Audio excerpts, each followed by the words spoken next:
I'd like to speak today with you about Nehemiah.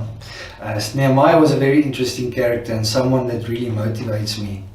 You see, Nehemiah was an exile. He was taken from Jerusalem by the enemy kings, and he was a wine bearer for this king. So he lived in a palace.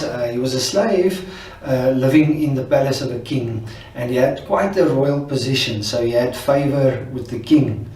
And then he hears a negative report about his homeland, about Jerusalem, and he hears how the walls had been broken down. And at first he's very remorseful, and he mourns and he complains to the Lord. And then he stands up and he decides to take action.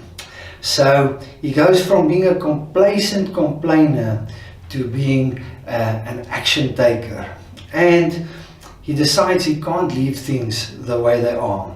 He has to do something about the situation. See, Psalms 11 verse 3 teaches you and me that if the foundations are destroyed, what can the righteous do? So it's still true for you and I in our spiritual walks. If the foundations, if our core belief system is damaged, or our friends, family, their core belief system is damaged, we have to take action. We can't sit around complacently and just complain about them. So let's look at what he did. He said, okay, I'm going to go and ask the king if I can go to Jerusalem and start the project of rebuilding the walls. That was a massive project. So what will you face when you decide that you're not going to accept the status quo, and that you're going to start building on your spiritual foundation, start investing into people's lives, start rebuilding the foundations? Well, firstly, he had mockers. Now, mockers are usually idle spectators. They are usually people who just look at you and have a lot to say, but they have nothing to contribute. He ignored them and he continued with the work. Then you get time wasters. There were time wasters. There were people who wanted to see him all the time. They said, listen, we need to see you. We need to talk to you. We want to have meetings with you. And you need to have discernment that the devil will send people across your road that will just confuse you and waste your time and get you distracted from what you are busy trying to do. And at least for the season that you are busy with rebuilding, you need to have the wisdom and the discernment to tell people like that, like Nehemiah did. He said, I can't, I'm busy with an important work. It was simple. He didn't say too much. He just said, I'm busy with an important work, I can't come see you right now. Then you will have people who will tell you why you can't do it. There will be those that will say you are not qualified to do it. There will be those who will tell you that you can't do it from some legal aspect. You're just not allowed to do it.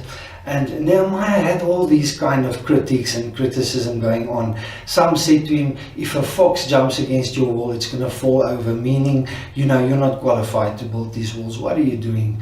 You and your band of Mickey Mouse builders. And Nehemiah did not pay attention to them. He said to his builders, he said to them, have an instrument to build with in one hand and have a sword in the other. You keep building, you keep working, fighting. If they come to attack us, you have a sword ready. Otherwise, you build, and we don't stop. And in the same way, you and I need to be vigilant, and we need to be tenacious.